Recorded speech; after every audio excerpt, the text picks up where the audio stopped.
A diverse workplace is not just a better workplace, it is also a more productive one. In fact, several studies have shown that how diverse organizations outperform their less diverse peers on profitability. And despite the business case, it has only 20% of the board positions in the country for listed companies are held by women. With this context, let me quickly dive into the discussion. Lavanya, I would like to start with you. You were the first woman in the family to join the business, and you joined and you introduced some very radical, initiatives. You launched a contemporary private label. You tried to rebrand, Nalli's, where it was more relatable to younger women. You also focused a lot more on the omni-channel presence for the brand.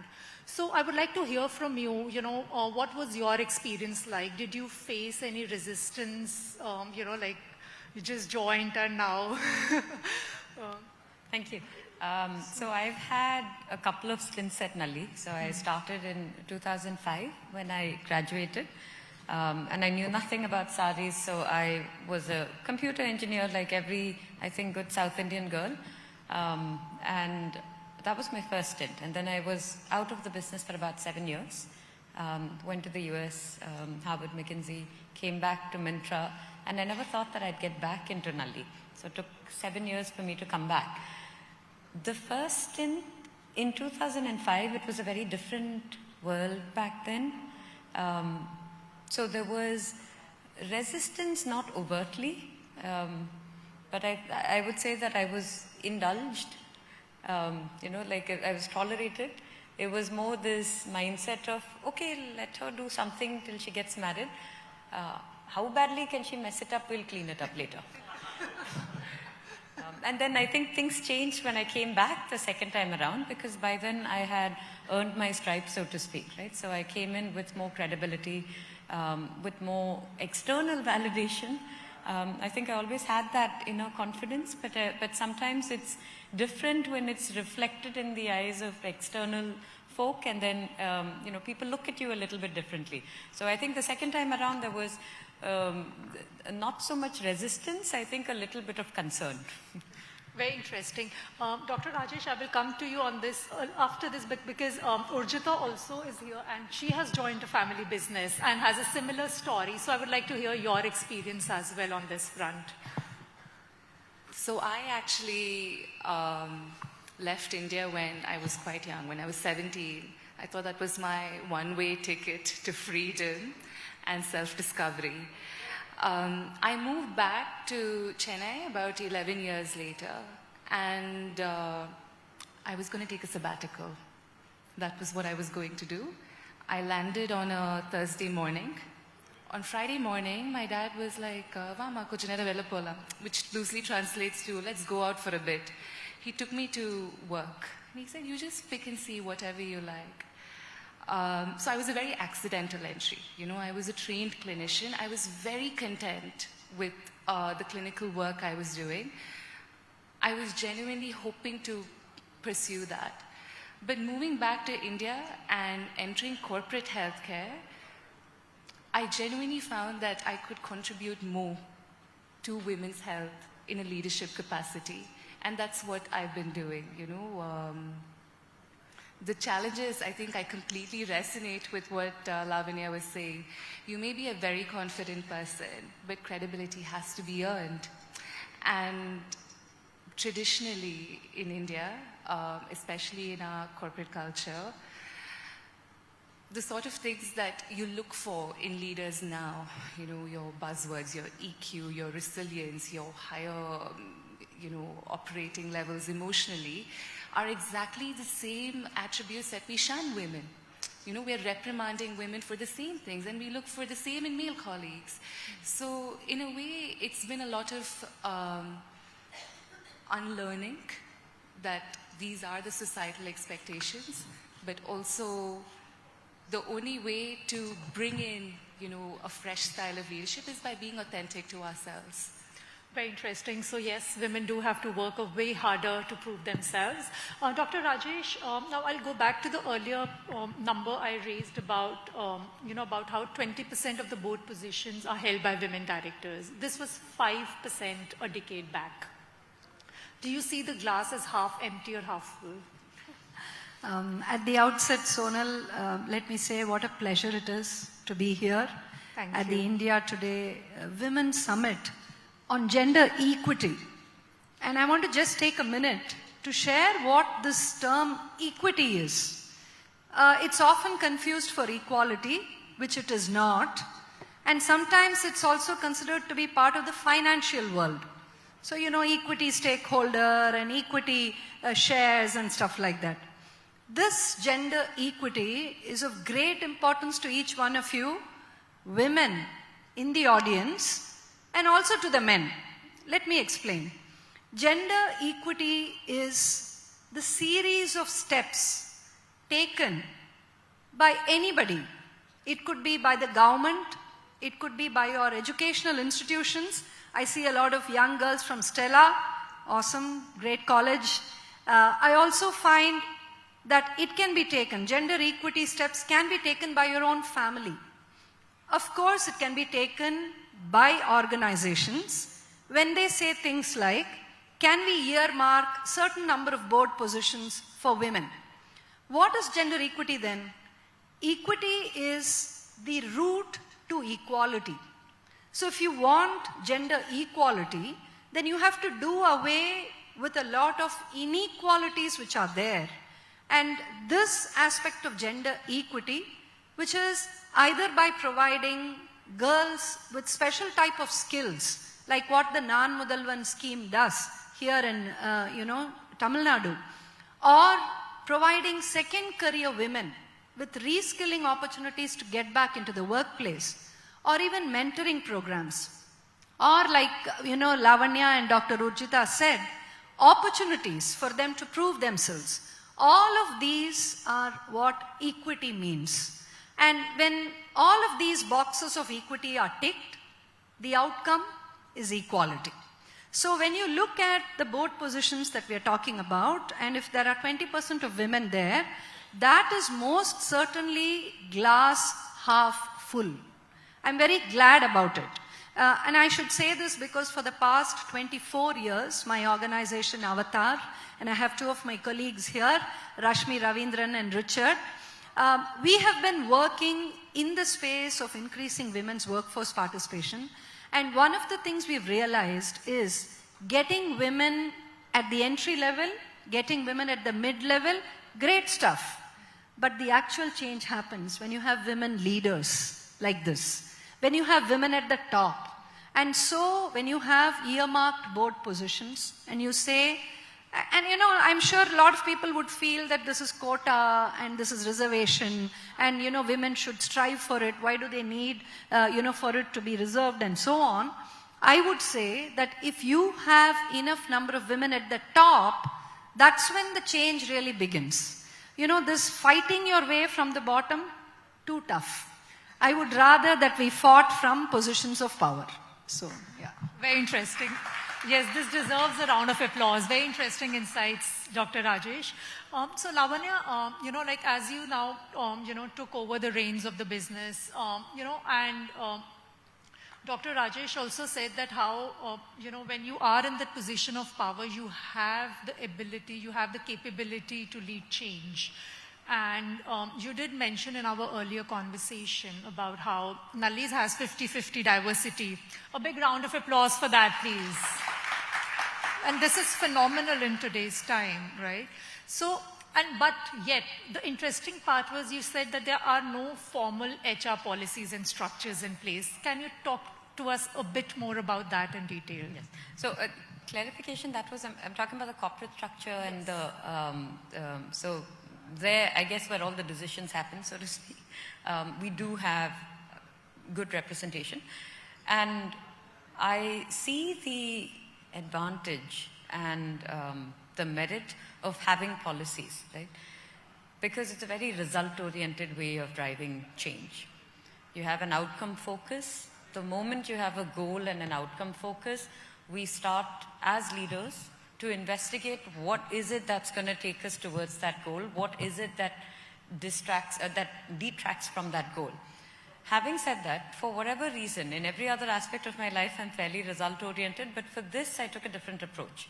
And I said, look, I do want good diversity and good gender representation, but I didn't want to do it with just a result approach to say, look, I want to see these many people. That's an outcome. What I did do instead, when I came back to the business the second time and started, was to understand and investigate why was there drop-offs, right? And to your point, I think as women go up the ladder, you tend to see that it's not the entry positions that are a problem, but there tend to be drops-offs. And it's a larger issue, it's a societal issue, it's a very complex sort of an issue.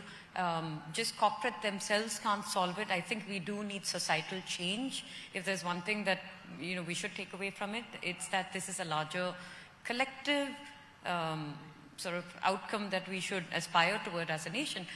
But when I started investigating within the corporate sphere why this was happening within my own unit, what I discovered was there's a lot of subconscious biases. A lot of the reporting managers or who would become the reporting managers would have these subconscious biases. And those were the places where I adopted a more sort of counseling approach, where I would investigate and say, okay, have you noticed of all of the resumes that's coming to your desk, which ones actually make the short list? And then after that, have you noticed, I started having them write their debrief after each interview. So that, are you asking the exact same question, right? Are you giving everyone an equal chance? You're asking certain questions to certain candidates, but not to other candidates. How much of that is a reflection of your internal biases? And so once we started codifying that data, I had enough actual sort of facts and demonstrated behaviors for me to say, look, now I'm going to have a factual conversation with you. We are going to standardize your interview process. This is how you need to start looking. These are the traits and qualities that you need to start looking for any position at any level. And I think that made a very big difference. Interesting. Urjitha, now a similar question to you about, in the healthcare space, so actually two questions. One is, while, the whole healthcare space is associated with, caring, nurturing, and we do see a lot of the role of nursing is associated with women. In fact, a lot of equal number of men and women enter the medical colleges and the healthcare industry. But again, we don't have many department heads or, hospitals led by women doctors. Why is that? I'll take 2 steps back. Yes. So, as you rightly pointed out, I come from both the medical education and corporate healthcare background. From the medical education side, as you rightly said, we see a very strong representation of women when they enter first year of undergraduate medical education. Even last year, in 2023, out of 20 odd lakh medical aspirants, 11.8 lakhs were women, the remaining men. So we have no problem at the entry level, as with other industries. And as you observed, we do see a heavy population of women, again, sitting at your mid-managerial levels, and almost in very nurturing, caring roles, which require high empathy, but also what we classify as low growth potential roles. Growth potential in 2 senses. Low growth potential in terms of career trajectory, and also low growth potential in terms of pay parity. At the end of the day, we need the women to be paid at the same level as their male colleagues. So this is a problem that we observe as well. And of course, it is very societal, very cultural, etc.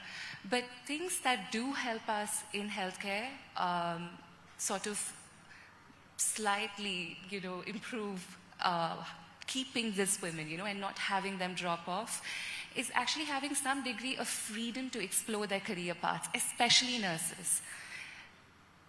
Out of the 50 to 60% women who are there in our organization, majority, 80% are nurses. And for them to truly grow in their careers, they need to be able to explore besides what they can do in their nursing capacity. So we give opportunities to women. We tell them, what else would you like to do? Even as I speak now, we have people in our organizations who left their nursing admin roles to move into more operational roles, where one, they get to challenge themselves, they get to learn, they get to evolve, and two, the most powerful, they get to set an example. These women don't have role models, especially in healthcare. To see that a nurse who's left nursing, and also because it's a very cohesive team. So when one leaves, they're almost like an outcast, you know. So when they succeed and they serve as an example for the rest of the girls, they feel motivated as well. And I think these challenges will exist, but we'll have to find our little ways of improving it, you know, institution by institution. Thanks, Urjitha. So I know I can see you smiling, and this whole point about leadership buy-in is, I know, your favorite. But before that, Dr. Rajesh, I would, since we have a lot of young women in our audience, I would want you to talk a bit more about this whole leaky pipeline phenomena, because I think this is extremely critical for everyone to know. So the leaky pipeline, first of all, what is it? Basically, it means that, you know, as young women, we get a job and we get into the workplace. So we've got an entry into the workplace, and the objective of any career, the objective of any pursuit for that matter, is to be able to rise to a leadership level or to a position of significance and influence in that particular field. So if you are entering into the workplace, you want to grow in that workplace and reach a position of influence or significance, whereby you are able to mentor, monitor, guide, supervise, direct, you know, other people and achieve the organizational objectives. So it's as simple as that. But what happens in the case of women? Now, many organizations, and I appreciate, Lavanya, the fact that there was so much of data that you actually pulled before you pointed out the problem, saying that, you know, this is why we are having a lot of women probably drop out or their careers under-optimized. That kind of data orientation, when an organization has it, you know, in terms of research, in terms of understanding what's happening to the women, they began noticing that a lot of women, while they started off amazingly, they were brilliant, they were the toppers in the class, they were the toppers in college, they aced, you know, the B school placement date, they got through all the great positions. But in about a decade from then, they were not there. They had just disappeared. None of them were to be seen in the workplace. It was as if, you know, the work-life balance conundrum. And by the way, one of the most important things I want to tell each one of you young women here in the audience is, do not go for this concept of work-life balance. That is pointless. You know, work-life balance, immediately the thought that comes to your mind is a physical balance, and you have two plates, one on each side, and on one side you have work, the other side you have life. And what happens? If you lift the balance, for work to go up, life has to come down. And for life to go up, work has to come down, right? So this whole pursuit of balance is pointless. Go for work-life integration. So when you do integration, it's like this, right? It's not like this. So work-life integration, but that pursuit made sure that women just dropped off. And it was like this chakravyuh. You know, you enter into the whole concept of being a mother, being a wife, being a caregiver, you know, and like Lavanya and Dr. Urjitha were mentioning, it's more often the women who are the carers for society. Then that chakravyuh doesn't have a return. You're not able to come back outside of it into the workplace again. And that causes the leaky pipeline, which means that women are not there. Women are not there in influential positions. That means women don't make money. That means you become dependent on somebody else for your own economic self-sufficiency. And it also means that because you're not represented in leadership, no policies, no programs, nothing that helps women really gets done. Because yes, men are amazing. There are many, many male allies, and I can see many of them here. Raj, when you spoke in the morning, I truly recognized a male ally in you. So I know that, men are there who are allies. But the majority of any workplace is men. And if their needs are satisfied in terms of leave, in terms of hours, in terms of other things, then women's needs are not represented. Which is why, young women, it is important for each of you to be career intentional and to make sure that you don't contribute to that leaky pipeline, which is a very, very India phenomenon, as much as it is global. Thank you, Dr. Rajesh. Lavanya, to this point, and you have, worked outside the country for quite some time. And, the diversity and inclusion aspect is way forward in the western parts of the world than in India.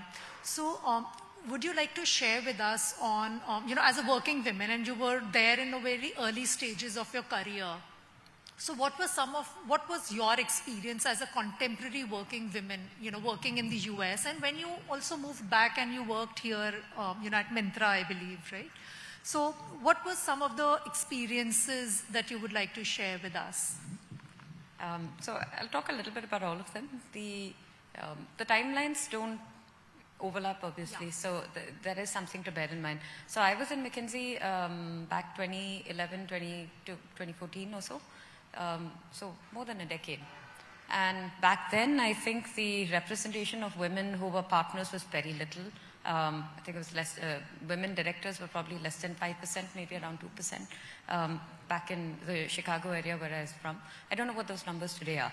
So it wasn't a very inclusive atmosphere for women leaders, but I am talking about more than a decade, right? And I do know that the firm's been very intentional about it.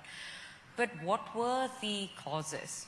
So we would see a lot of us when we came in, business analysts, business associates, it was completely fine. Like McKinsey is, consulting life is brutal.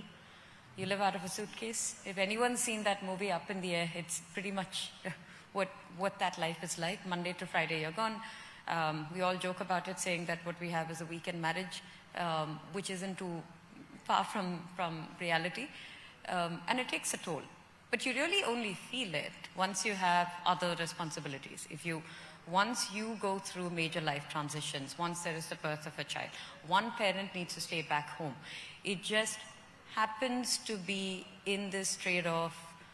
Most likely, the woman is the one who just decides, right? And I use that word decides with a lot of italics and underlining to stay home.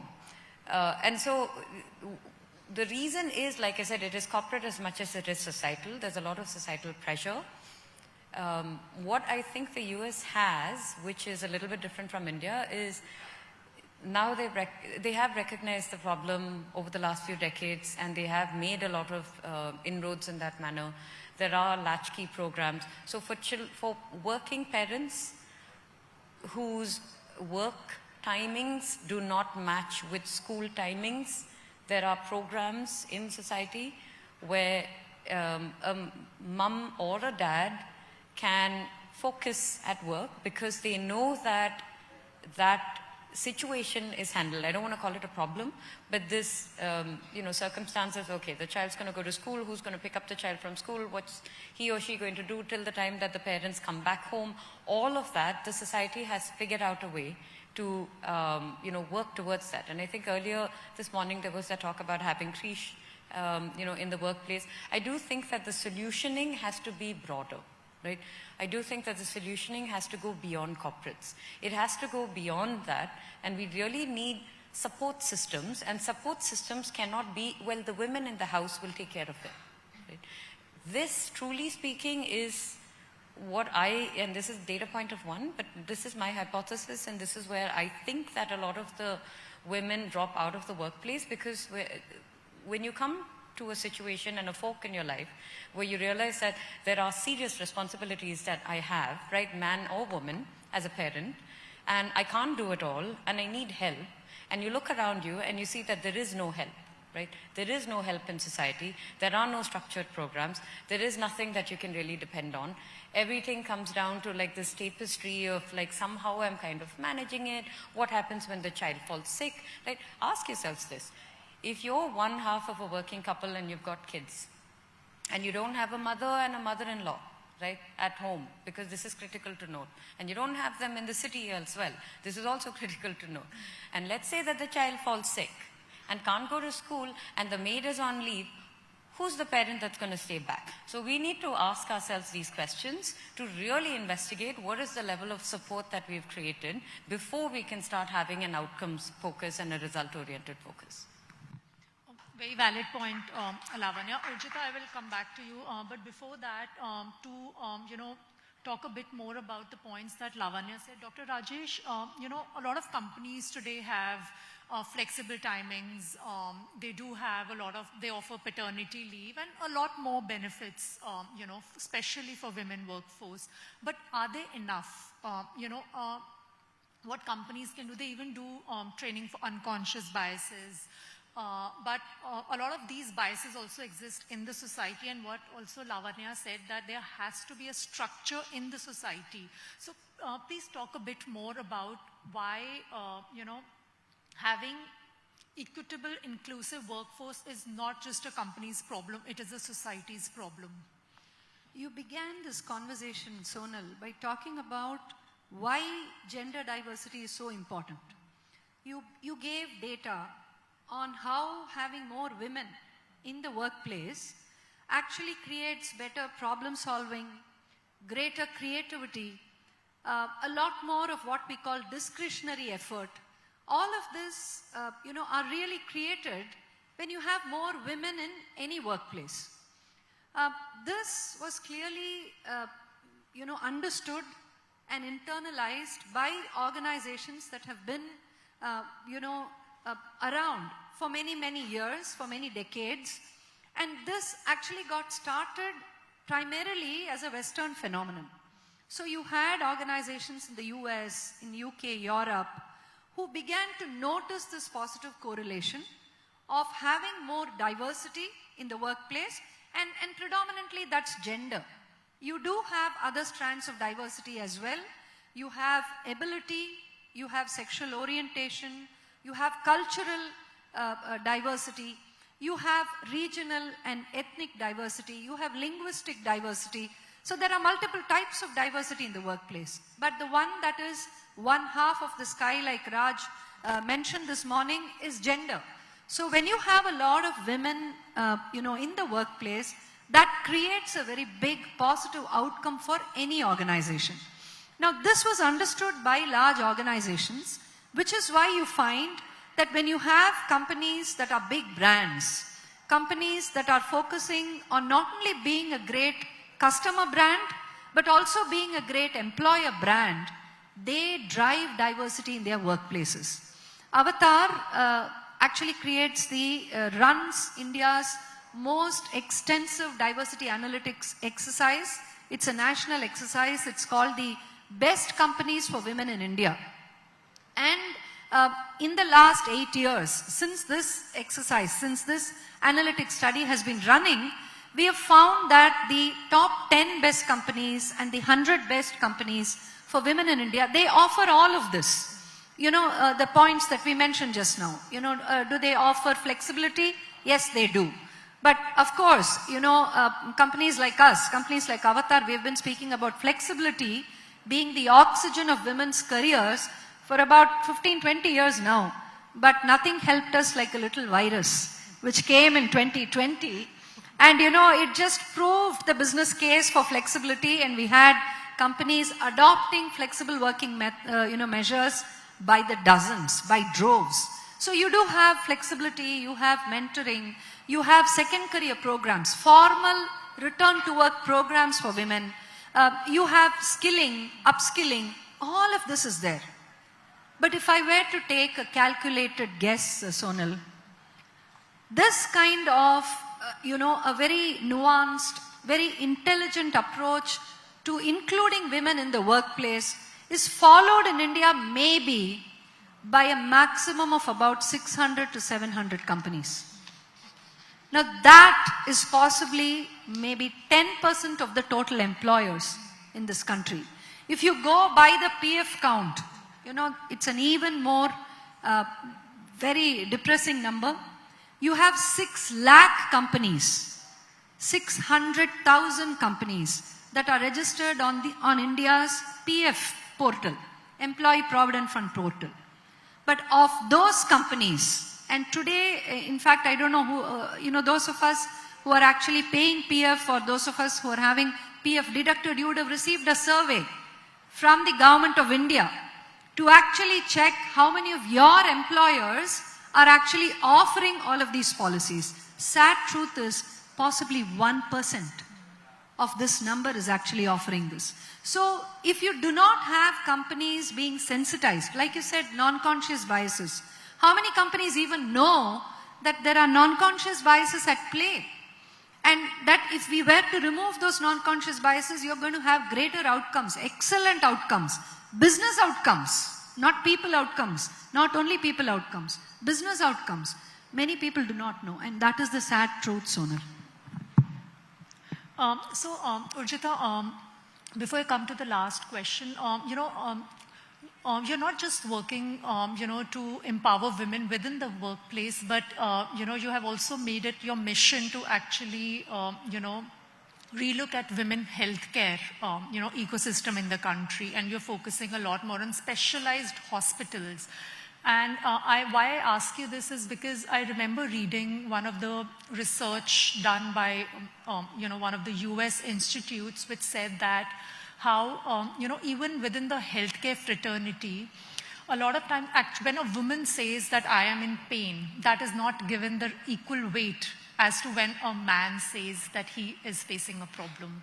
So, can you talk a bit about these biases that are there, that have been proven, and, how are you now trying to overcome these through your, healthcare institutions? So Sonal, you're here in Chennai. I'm sure, I hope, you will have at least one ghee roast. I hope so. Assuming you have a ghee roast and I join you and I have one,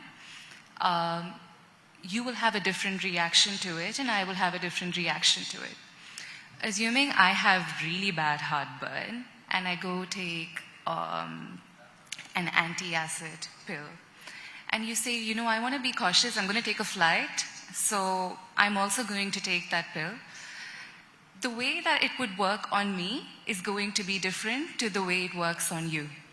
So fundamentally, even though we're both women from the Asian subcontinent, probably very close to our genetic makeup, to each other, we will react very differently at the molecular level. So even at the level of research, of therapies for patients, we don't really have an equal representation of women in medical research, be it the research subjects, be it the target groups. In fact, when I was training and when I was working abroad, one of the most enlightening and probably like my aha moment was when I was working in cardiology and I would see men with your classical cardiovascular risk factors. They would have high BMI, would have excessive smoking, alcohol abuse, so on, would have the primary treatment that they needed and survive. But women invariably don't present the same way as men. They don't have the same symptoms. They come in later. And also they drop dead. Their survivals, it's very saddening, it is. But to me, it was very eye-opening, especially when you're constantly working in the same environment, you're thinking, why is this happening? And physiologically, the way the coronary arteries are built for women versus men are different. Of course, even between you and I, we will be different. So I had to backtrack a little because it's not just about healthcare delivery being different for women. In fact, healthcare delivery, I think, just as long as we're being sensitive, having a safe space for women where they're seeing other women. I don't want to go to, how many of us would want to go to, say, a male doctor for an intimate problem?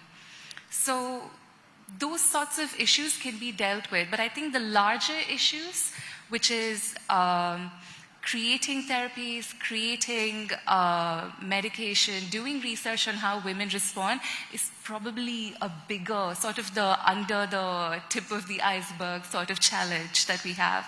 But that being said, I have an interesting insight also. Women like to do things in a group. So one thing that we are trying to tap on, especially from a healthcare delivery perspective, is encouraging women camaraderie. We're saying, don't just go for your health checkup.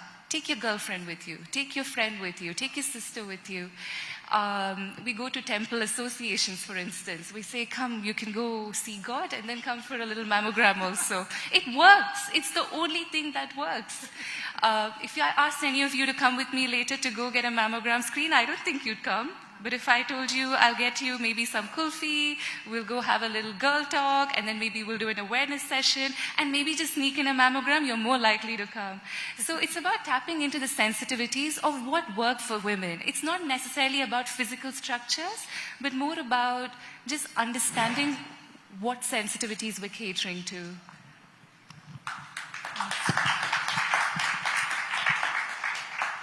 So one last question, our time's up. So one takeaway from each of you on what would you tell our young women audience here on what is it they have to really learn to navigate as they climb up the corporate ladder? Dr. Rajesh. Well, the first thing is for you to make a commitment, a pledge that you will stay in the workforce. That no matter what happens, you may probably do a little bit of a detour, but you will come back. Because in your economic self-sufficiency, in your economic independence lies your empowerment.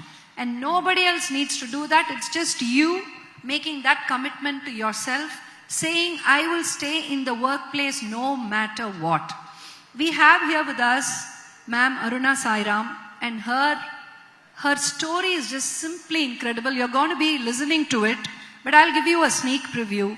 She managed to come back into the workplace after she completed all of her familial responsibilities. But she still decided to come back.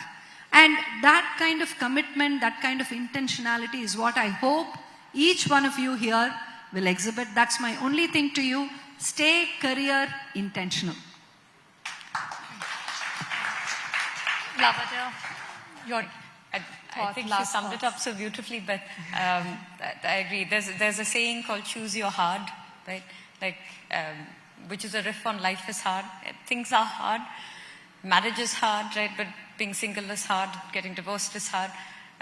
Work is hard, but being a stay-at-home mom or a housewife is hard. I would say choose your hard. You probably might want to optimize for economic independence. Trust me, having that opportunity is going to be so empowering. The other thing that I would say as a parting thought is your life as you go through these journeys with different life transitions and major life events is going to feel and look very different. The challenges you face at each stage. Think about your support structure at each of those stages, right? But to your point, yes, commit to a goal that you set out for yourself, commit to having economic independence for yourself, and then work backwards from that goal. Build your support structure, have the life that you want to live. Don't compromise on it. Dr. Urjitha. It's hard to summarize after all these beautifully said thoughts. I suppose 10, 15 years ago, when I was probably at school, college, the narrative at the time was the future is female, feel empowered. It was a very blind confidence, blind encouragement. But that self-advocacy is something only each individual woman can do for herself. Speaking from a leadership role, every organization that you may go on to work, it is our responsibility now, more than ever, to make it female-friendly, to make it friendly for the future female workforce. So you will have structures that will make your life comparatively smoother. But the internal biases, the unconscious biases of what limits us, of this I have to have it all, etc. culture, is not necessary at all. I'm sure we have women from so many different walks of life. I don't think all of them bloomed at the same age. They all have their seasons, their experiences, which eventually took them to be the person they are today, and they probably may even become a different person in the future. So it's about embracing and advocating for yourself at different stages in life. That's probably what I would have told my future self, my past self as well. So those would be my parting remarks. Thank you. And thanks a lot, everyone, for this fantastic discussion.